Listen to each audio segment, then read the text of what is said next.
ہم نے کشمیری عوام سے اظہار یکجہتی کیا ہے. دنیا بھر میں بسنے والے پاکستانی بھی کشمیری عوام سے اظہار یکجہتی کے لیے اپنا کردار ادا کرتے دکھائی دیے ہیں.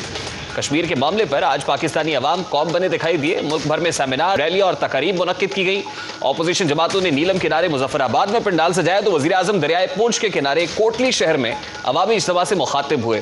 آج پاکستان مسلم لیگ نون کی نائب صدر مریم نواز شریف صاحبہ جو پی ڈی ایم کے جلسے سے خطاب کر رہی تھی مظفر آباد میں موجود تھی. انہوں نے عمران خان صاحب سے ان کی حکومت سے کچھ تلخ سوالات کیے ہیں اور ان کا جواب عمران خان صاحب نے کیسے دیا ہے سب سے پہلے اس کی ایک جھلک آپ کے سامنے رکھتا ہے. الیکشن کے اندر مودی کے جیتنے کی دعائیں مانگی تھی. نریندر مودی میں نے کوشش کی تھی کشمیر کا مسئلہ حل کریں ڈائیلاگ کے ذریعے. میں پھر سے آپ کو کہہ رہا ہوں کہ اور کوئی دوسرا راستہ نہیں ہے. ہماری خارجہ پالیسی کیا ہے؟ 2 منٹ کی خاموشی. کہاں ہے تمہاری خارجہ پالیسی؟ جواب دو عمران خان. کیوں 18 مہینے گزر جانے کے باوجود اور تمہاری جعلی حکومت کشمیر کے چلے جانے کے بعد بھی بے بسی کی تصویر بن کے بیٹھی ہے؟ ہر فورم کے اوپر میں آپ کی آواز بلند کروں گا اور کر رہا ہوں اور کرتا رہوں گا. جو پاکستانی عمران خان تھا نا پہ جس کو ڈونلڈ ٹرمپ کہتے ہیں اور جو ہمارے ادھر ایک پاکستانی ڈونلڈ ٹرمپ ہے جس کا نام عمران خان ہے. تم تو بڑے شادیانے بجا رہے تھے. ٹرمپ نے کہا ہے کہ میں کشمیر پہ ثالثی کروں گا. تم نے ٹرمپ سے جا کر پوچھا کہ کیوں بھائی پاکستانی عمران خان کہاں گئے تمہاری ثالثی؟ پچھلا امریکہ کا صدر تھا 3 دفعہ اس سے میں نے تاکید کی کہ کشمیر کا مسئلہ حل کرے. آج وزیر اعظم عمران خان صاحب جب کوٹلی میں جلسہ عام سے خطاب کر رہے تھے تو مسئلہ کشمیر کے حل کے لیے آج انہوں نے ایک سولوشن بھی پرپوز کیا. ان کا کہنا ہے کہ اگر کشمیریوں کو حق خودارادیت دے دیا جائے تو اس کے بعد کشمیری یہ فیصلہ کریں گے کہ انہوں نے پاکستان کے ساتھ رہنا ہے یا آزاد حیثیت میں رہنا ہے. کچھ ایسی بات آج بلاول بھٹو صاحب نے بھی کی ہے. وہ کیا کہہ رہے تھے ذرا وہ جھلک بھی آپ لوگوں کو یہ کہنا چاہتا ہوں جب آپ کا حق ملے گا، جب آپ اپنی مستقبل کا فیصلہ کریں گے اور کشمیر کے لوگ انشاءاللہ جب پاکستان کے حق میں فیصلہ کریں گے کہ اس کے بعد پاکستان کشمیر کے لوگوں کو وہ حق دے گا بننا چاہتے ہیں یا آپ پاکستان کا حصہ بننا چاہتے ہیں. کشمیر کے عوام کو اپنے مستقبل کے فیصلے کرنے کی اجازت دی جائے. آج بھی شہید ذوالفقار علی بھٹو کے اس بات پہ کھڑے ہیں کہ ہمارا نعرہ آپ کا نعرہ رائے شماری، رائے شماری. بلاول بھٹو بھی مسئلہ کشمیر کا حل رائے شماری کو قرار دے رہے ہیں اور یقیناً آج وزیر اعظم پاکستان کا مسئلہ کشمیر کے حوالے سے بیان بھی انتہائی اہم ہے. اس معاملے پر ہم آگے چل کر بات کریں گے لیکن آج کشمیر میں ہونے والے جلسوں کے اندر مسئلہ کشمیر سے زیادہ ملکی سیاست پر بات کی گئی ہے. مریم نواز شریف نے آج حکومت پر کھل کر تنقید کی ہے. ساتھ ہی انہوں نے کہا ہے کہ ان کی پارٹی کو حکومت کے ساتھ تعاون کے لیے فون کالز کی جا رہی ہیں. عمران خان صاحب کے بڑے ان کو فون کر رہے ہیں. مریم نواز صاحبہ نے آج کیا الزام عائد کیا ہے ذرا اس کی ایک جھلک بھی آپ کے سامنے رکھتا ہے. بڑوں کو فون کرتا ہے کہ بھائی پلیز میرے سے اپوزیشن مینج نہیں ہو رہی، ذرا ایک دبکا تو لگاؤ. آج کل ہماری جماعت کو فون آتے ہیں، عمران خان کے بڑوں کی طرف سے فون آتے ہیں. ہمیں کہا جاتا ہے آپ کی بڑی مہربانی سینٹ میں لیجسلیشن ہونی ہے، اس میں عمران خان کا ساتھ دے دو، آپ کو اللہ کا واسطہ ہے. اب یہ فون کالز کون کر رہا ہے اور کس کو کر رہا ہے اس معاملے پر بھی بات کریں گے لیکن چیئرمین پیپلز پارٹی بلاول بھٹو زرداری نے بھی حکومت کو تنقید کا نشانہ بنایا. چیئرمین پیپلز پارٹی بلاول بھٹو کا کہنا تھا کہ اس وقت عمران خان اور نریندر مودی سیم پیج پر ہیں. حکومت اور ادارے سیم پیج پر ہوں یا نہ ہوں اس وقت نریندر مودی اور عمران خان صاحب ضرور سیم پیج پر ہیں. بلاول کیا کہہ رہے تھے وہ بھی دیکھ لیجیے. سیم پیج کا رٹ لگے ہوئے بیٹھے ہیں کہ اگر کوئی سیم پیج پہ ہے تو عمران مودی سیم پیج پہ ہے. اب اپوزیشن کی جانب سے حکومت پر تابڑ توڑ حملے کیے گئے. ایسے میں حکومت بھلا کیسے خاموش رہ سکتی تھی؟ وزیر اعظم نے اپوزیشن جماعتوں کو لانگ مارچ کے لیے تعاون کی پیشکش تو کی ہے.